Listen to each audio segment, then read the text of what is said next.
검찰이 김용현 전 장관에 대한 신병을 확보하면서 이번 주에 공범으로 적시된 윤 대통령 소환 가능성도 조심스럽게 지금 점쳐지고 있는 그런 상황이거든요.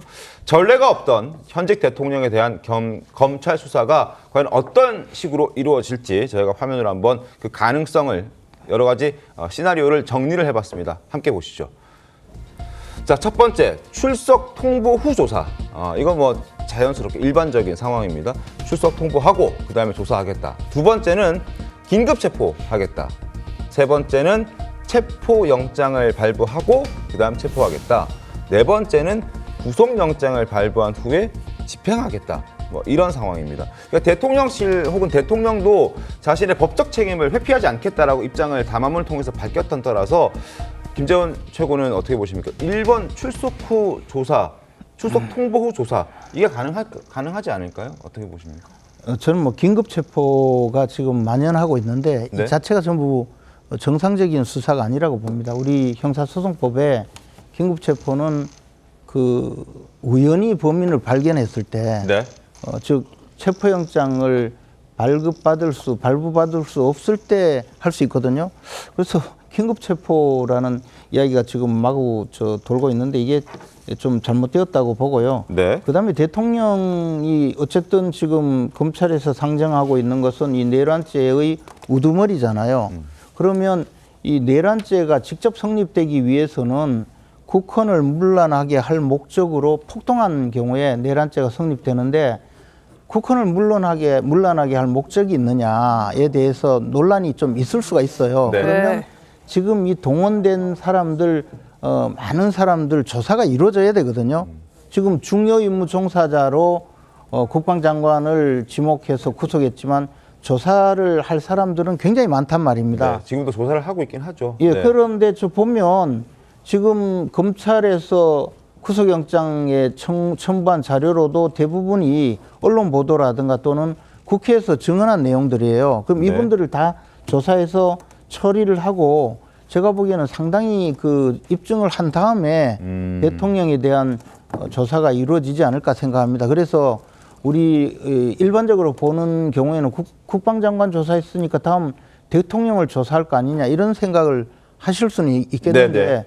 수사의 원칙상 굉장히 좀 늦어질 수가 있고요. 알겠습니다. 그다음에 대통령에 대해서 조사를 할 때 과거에도 보면 박근혜 전 대통령의 사례에서도 보면 조사를 거부하거나 또는 직접 조사를 하려고 할 때 이 경호 문제와 관련이 되어 있기 때문에 여러 가지 절차를 거쳐야 된다고 생각합니다. 그렇기 때문에 이것을 뭐 체포영장이나 또는 구속영장을 발부하는 강제조사보다는 사전에 조사 일정을 조정한다든지 그렇게 해야 되지 않을까 생각합니다. 알겠습니다. 지금 김재원 최고께서는 일단 김용현 국방장관을 수사했지만 그 윗선으로 바로 가는 것보다는 함께 그 내란 혐의를 공모한 그런 군 사령관들의 수사가 좀 더 이루어져야 한다. 조금 윤석열 대통령에 대한 수사가 좀 늦춰질 수도 있다. 그리고 형식은 긴급 체포는 일단 아닐 것이다. 이건 비정상적인 것이기 때문에 라는 의견 주셨는데 이건태 의원께서는 어떻게 보셨습니까? 이제 영장이 나왔지 않습니까? 네. 김용현 전 장관에 대해서. 그리고 그 영장에 윤석열 대통령이 공범으로 내란죄 네. 공범으로 표기됐으니까 사실상 이 사건의 성격 규정은 그다음에 큰 테두리는 다 확정된 겁니다. 그리고 김용현 전 장관을 검찰이 제일 먼저 수사한 것은 네. 김용현 장관이 내란 수괴의 명령을 직접 받은 중요 임무 수행자의 핵심이고 네. 또 그 명령을 받아서 아래 사령관들한테 지시한 또 핵심이기 때문에 여기가 이제 그 가장 핵심 인물이거든요. 위 아래를 다 네. 연결하는. 그래서 김용현 장관을 먼저 수사했던 거고 그 김용현 장관 수사에 의해 조사에 의해서 그게 다 전모가 일단 얼개가 다 드러났기 때문에 그걸 가지고 영장 청구에서 발부가 됐습니다. 그래서 이 사건은 이제 이미 전모는 딱 드러났다고 보시면 되고 이제 세부적으로 사령관들을 지금 조사를 하고 있잖아요. 네. 그러면 이제 김용현 장관이 말한 틀에 이제 사령관들의 진술을 이제 보완하는 그런 작업을 하고 있는 겁니다. 그래서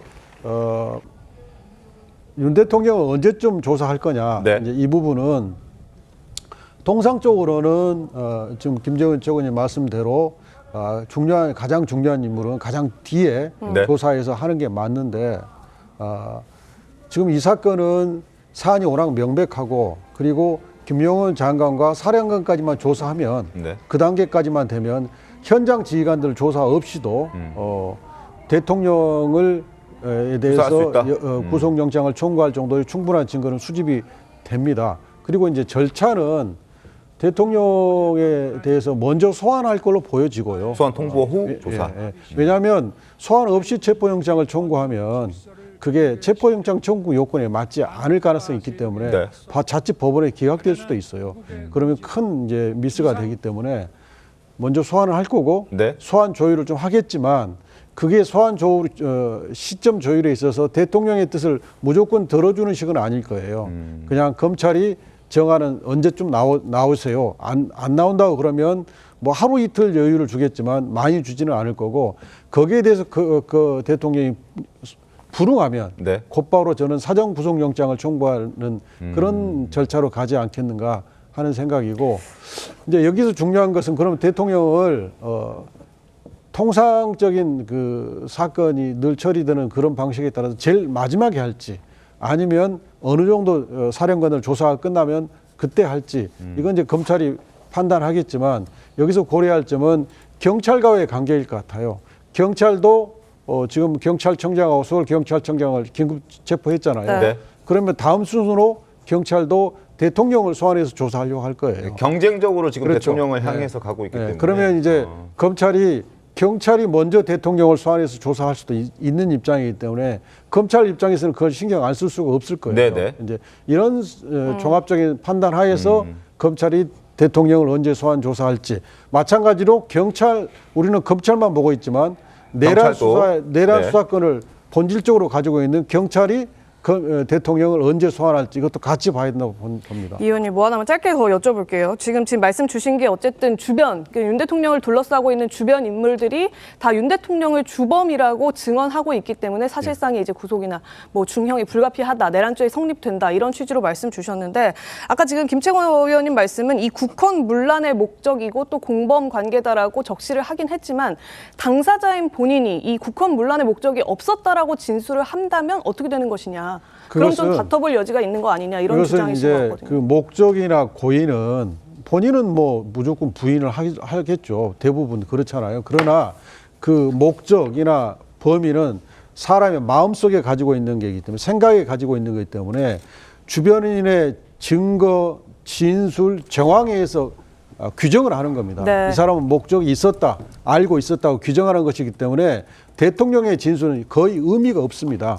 지금 특전사령관이 내가 2번 대통령과 통화를 했고 한 번은 어디쯤 가고 있느냐 부대가 한 번은 지금 아직 과반이 안 됐으니까 문을 부시고 들어가서 끌어와라. 이 결정적인 증언이 나왔어요. 네. 그리고 김용현 장관이 제 판단으로는 김용현 장관이 실패한 구태타다. 그러면 난 깨끗이 인정하고 처벌을 받겠다. 혹시 이런 입장이 아닌가 싶어요. 네.